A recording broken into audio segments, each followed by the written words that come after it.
Bismillah.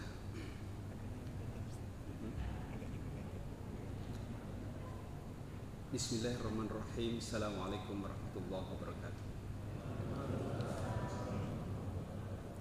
Alhamdulillah wassalatu wassalamu ala Rasulillah wa ala alihi wa sahbihi wa mawala wa la hawla wa la quwata illa billah.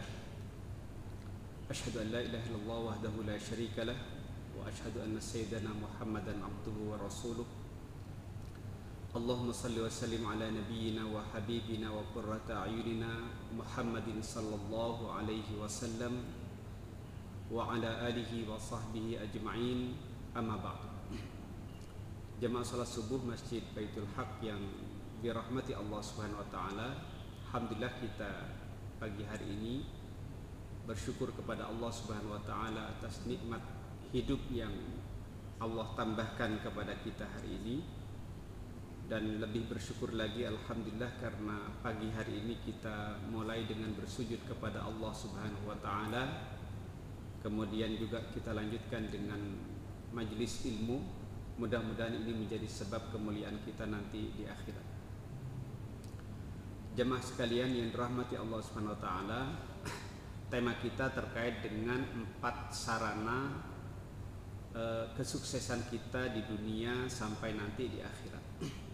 Sebenarnya tema ini melanjutkan tema-tema yang pernah lalu saya sampaikan di bulan yang lalu kalau nggak salah, terkait dengan hakikat kesuksesan di dunia yang selama ini kita salah di dalam memahami. Ibaratnya begini, kalau kita pergi ke Jakarta, mungkin kita akan pergi ke Jakarta dengan naik kendaraan. Ada yang bawa mobil sendiri, ya, atau naik kereta, atau naik pesawat, gitu ya. Kemudian pertanyaannya adalah, orang dikatakan sukses pergi ke Jakarta itu apakah kapan dia bisa disebut sukses pergi ke Jakarta? Apakah ketika dia sedang naik kendaraan atau ketika dia sudah sampai di Jakarta? Yang mana Pak? Misalnya begini, sampean merasa sukses apa istilahnya? Sampean merasa sukses ketika menuju Jakarta, tetapi saat itu merasa sukses saat masih naik kendaraan.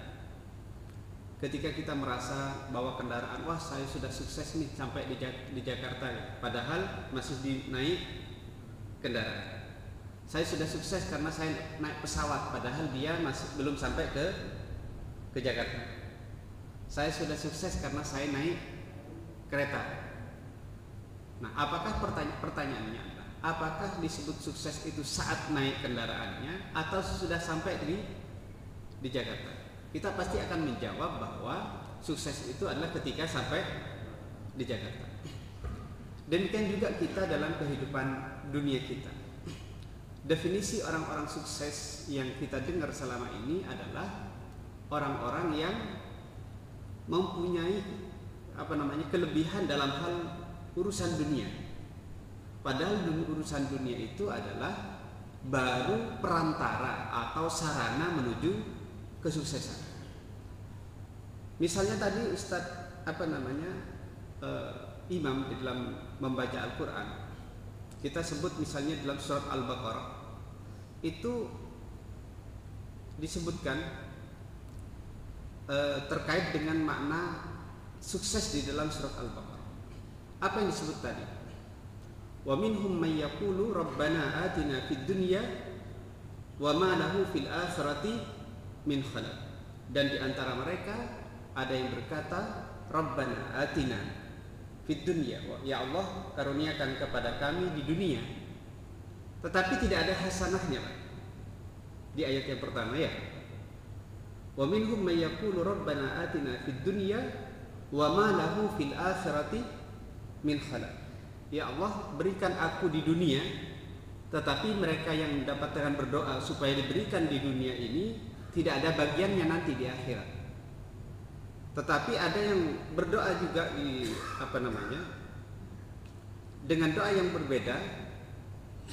Saya coba bacakan dengan doa yang berbeda. Wa minhum may yaqulu rabbana atina fid dunya hasanah. Nah, yang berikutnya ya. Kalau yang pertama adalah faminan nasi may yaqulu rabbana atina fid dunya. Mohon maaf ya, tadi ada kesalahan. Faminan nasi may yaqulu rabbana atina fid dunya. Dan di antara manusia ada yang berkata atau berdoa, rabbana atina fid dunya. Ya Allah, berikan kepada kami dunia. Wa ma lahum fil akhirati min khalaq. Wa ma lahu fil akhirati min khalaq. Dan bagi mereka tidak ada bagian di akhirat. Nah, ini yang pertama. Yang kedua adalah wa minhum may yaqulu rabbana atina fid dunya hasanah. Dan di antara mereka ada yang berdoa, rabbana atina fid dunya hasanah. Ya Allah, berikan kepada kami di dunia kesuksesan hasanah. Ya.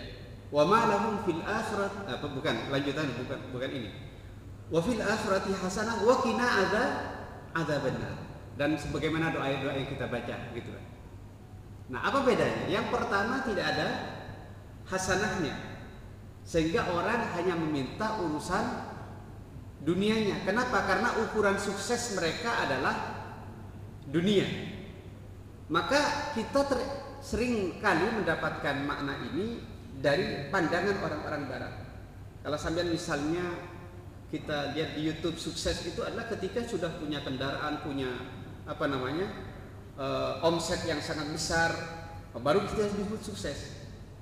Nah, ini sejalan dengan orang-orang yang memaknai sukses hanya dengan dunia. Apa akibatnya? Wa ma lahu fil akhirati min khalaq. Mereka yang hanya menyebut sukses di dunia itu tidak ada bagian nanti di akhirat.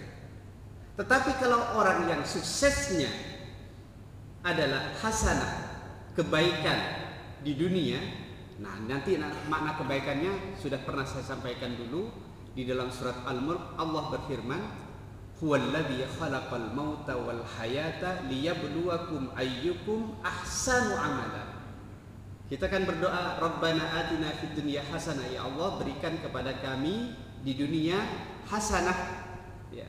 Nah, selama ini hasanah ini dimaknai dengan ayat yang pertama, yaitu hanya urusan materi ya, atau kedudukan. Kalau sekarang misalnya habis pilek, ya berarti sukses itu adalah kalau sudah menjadi caleg atau terpenuhi cita-citanya sebagai pejabat misalnya. Itu makna sukses kita. Tapi makna sukses yang dimaui dalam Al-Quran adalah ayyukum ahsanu amala. Siapa di antara kalian yang paling hasanah amalnya.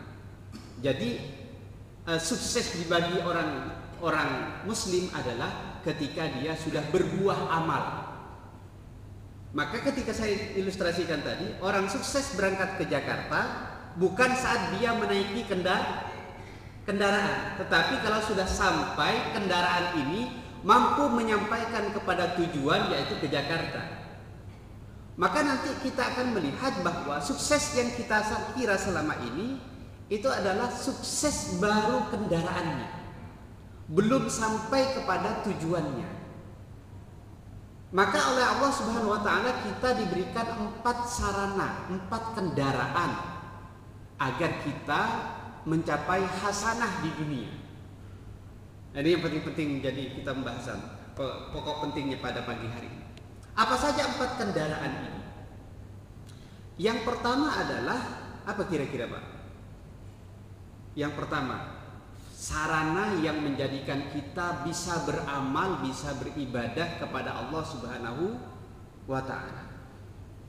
Maka yang pertama sarananya adalah diri kita sendiri, tubuh kita sendiri. Jadi badan bapak ini, badan ibu yang cantik, badan bapak yang ganteng, itu adalah sarana yang Allah berikan kepada kita agar kita menggunakan tubuh ini untuk beribadah kepada Allah Subhanahu wa taala. Karenanya kesehatan itu disuruh jaga. Ya. Allah melahirkan kita dalam kondisi sehat, maka disuruh jaga oleh Allah melalui sabda Nabi, wasihhatika qabla maradika. Maka jaga sehatmu sebelum sakitmu. Kenapa harus menjaga kesehatan? Agar tidak mati? Bukan. Agar tidak sakit? Bukan. Agar kita bisa beribadah maksimal kepada Allah Subhanahu wa taala. Karena hakikatnya tubuh ini bukan diri kita. Tubuh ini adalah pinjaman yang atau dari Allah Subhanahu wa taala sebagai sarana agar kita beribadah. Lantas siapa kita? Maka disebutkan oleh Allah Subhanahu wa taala dalam surat Al-Insan, hal ata 'alal insani hinum minad dahri lam yakun syai'am malkura. Tidakkah manusia pernah datang pada manusia sebuah masa di mana manusia saat itu lam yakun syai'an malkura, tidak pernah ada sebutannya di alam raya ini, di jagat alam raya ini, di alam malaikat, di alam makhluk Allah itu nggak ada yang namanya manusia. Lam yakun syai'an malkura, tetapi dalam tafsirnya disebut malkurun indallah, tapi walaupun dia belum disebut di dalam alam ciptaan manusia, di dalam alam makhluk, tapi malkurun indallah, kata para ahli tafsir, itu sudah ada di sisi Allah Subhanahu wa taala. Terus pertanyaannya, yang ada di sisi Allah itu kita itu saat sebagai apa? Apakah sebagai tubuh? Apa Pak kira-kira Pak? Saat kita disebut malkurun indallah, tapi tidak ada pada diri manusia, pada diri makhluk, malaikat belum tahu gitu, bahwa ada yang namanya manusia. Dalam surat Al-Insan, hal ata 'alal insani hinun minad dahri lam yakun syai'an malkura. Tidakkah datang kepada suatu masa pada manusia, hinum sebuah masa, lam yakun syai'an malkura, manusia itu tidak ada namanya, tidak ada sebutannya, tidak ada bentuknya. Tetapi malkurun indallah, ada sebutannya di sisi Allah Subhanahu wa taala. Nah, ketika disebut ada sebutannya di sisi Allah, itu berupa apa? Berupa ruh. Kita masih ada di alam ruh. Iya. Nah, ketika kita di alam ruh itu, kita ditanya oleh Allah, alastu birabbikum? Ya. Bukankah aku ini Tuhanmu? Qalu bala syahidna. Kita di alam ruh menjawab, benar, engkau adalah Tuhan kami. Kata sampean Pak dulu Pak. Nah pertanyaannya, lalu kita ini diciptakan oleh Allah untuk beribadah. Maka oleh Allah Subhanahu wa taala, hamba Allah yang ada di alam ruh ini diberikan yang namanya fisik. Diberikan yang namanya fisik, tubuh. Ya. Tubuh ini sebenarnya tujuannya agar kamu bisa menggunakan tubuh ini untuk beribadah kepada Allah. Maka orang yang mindsetnya, cara berpikirnya menggunakan tubuh untuk beramal, maka dia tidak akan pernah risau apakah dia ganteng atau biasa saja. Iya. Makanya orang ibu-ibu kalau tak paham maknanya, kenapa Allah memberikan tubuh yang cantik, yang biasa saja, itu sebagai ujian saja. Apakah dia ridha atas ketentuan Allah yang biasa, dengan wajah yang biasa-biasa, atau dia sombong dengan ketentuan Allah karena dia dibuat ganteng atau dibuat cantik? Kan gitu ya. Nah ini, bagi orang yang paham hakikat dirinya bahwa tubuh ini Allah berikan kepada kita hanya untuk digunakan untuk beribadah, maka dia tidak peduli apakah dia ganteng atau biasa. Tidak peduli lagi apakah dia cantik atau kurang cantik. Maka orang yang mampu melihat ini insya Allah tidak ada masalah. Ya, dengan kecantikan dan kalau kita kan masih tergoda-goda yang begitu Pak. Ya. Ada yang tidak tergoda. Imam Ahmad bin Hanbal misalnya, ketika beliau mau menikah, itu didatangkan dua gadis bersaudara. Adiknya cantik sekali, kakaknya itu cacat matanya. Lalu ditanya oleh Imam Ahmad, siapa yang paling cerdas di antara keduanya? Yang dijawab, ya kakaknya. Yang paling cerdas maksudnya yang paling solehah, yang paling pinter, yang paling, ya kakaknya. Nikahkan aku dengan kakaknya. Gitu ya. Gitu. Nah, itu kenapa dia? Dia tahu bahwa tubuh itu hanya untuk digunakan beribadah. Nah, kalau kita kan masih banyak godaannya, Pak. Kalau laki-laki kan konsisten katanya. Apa namanya? Kalau perempuan itu kan pingin kalau masih umur muda pingin laki-laki yang ganteng, ya. Kalau umur 30 udah biasanya pingin laki-laki yang apa namanya mapan. Kalau yang sudah 40 pingin laki-laki yang bijaksana, kan gitu lah ya. Kalau perempuan biasanya gitu. Kalau udah umur 50 pingin suami yang apa namanya ya penyayang dan lain sebagainya. Kalau laki-laki kan konsisten. Umur 20 pingin wanita yang cantik, 30 wanita yang cantik, 40 pingin wanita yang cantik, 50 masih pingin wanita yang cantik. Katanya begitu sih. Nah, saking konsistennya. Maka karenanya jemaah sekalian, ketika kita diberikan sakit ya oleh Allah Subhanahu wa taala, maka kita berusaha untuk sembuh. Alasannya apa kira-kira untuk sembuh? Nah, ini alasannya bukan supaya menghindari kematian, bukan. Jadi misalnya sampean sakit terus panggil dokter, bukan supaya terhindar dari kematian, karena kematian itu sudah ada jadwalnya. Kapan saja datang dia akan menjemput kita. Tapi kalau nggak diobati nanti bisa mati. Yang diobati juga bisa mati. Kalau urusan kematian, Pak. Kita itu berobat supaya kita sehat sampai waktu kematian kita. Kenapa kita harus sehat? Berusaha untuk sehat sampai kematian kita agar kita bisa beribadah maksimal dibanding orang sakit. Gitu alasannya. Agar kita ini sehat, tetap berdiri ketika bisa sholat, ya. Supaya apa? Supaya lebih maksimal ibadahnya dibanding orang yang sakit. Afdalus sholah tulul kunut. Ya. Paling utamanya sholat itu yang paling panjang berdirinya. Nah, makanya Nabi itu sampai bengkak. Kalau kita kan bengkak kakinya, Pak. Karena banyak apa namanya? Ya, banyak sekali. Ya. Nabi itu afdalus shalah tulul qunut. Paling utamanya salat itu kalau berdirinya lama. Nah, itu kalau pas bersendiri lah. Kalau berjamaah ya disesuaikan dengan kondisi makmumnya. Ya, kalau berjamaah itu yang ditegur Nabi yang lama, bukan yang cepat. Kalau yang cepat belum pernah ditegur. Yang ditegur Nabi adalah yang lama. Yang sholatnya lama itu ditegur oleh Nabi. Bahkan ditegur dengan sangat keras. Afattanun anta ya Mu'ad?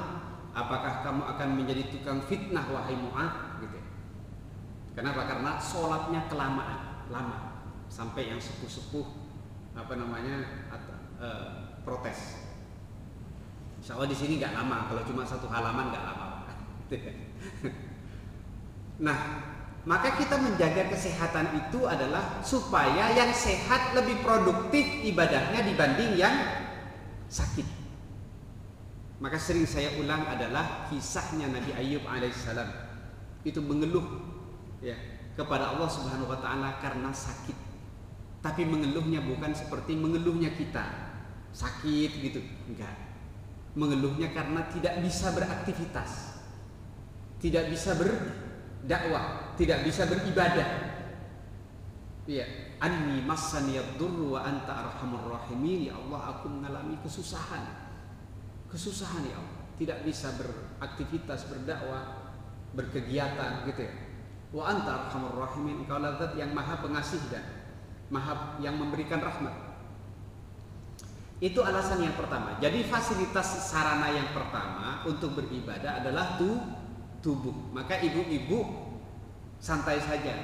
Kalau Allah berikan wajah yang pas-pasan atau cantik, biasa saja. Kalau nggak cantik nggak perlu kasih alis yang tebal, nggak usah dirubah ciptaan Allah ya. Maksud saya dicukur alisnya diganti dengan spidol janganlah. Atau bulu jentik matanya diganti dengan bulu sudah biasa saja.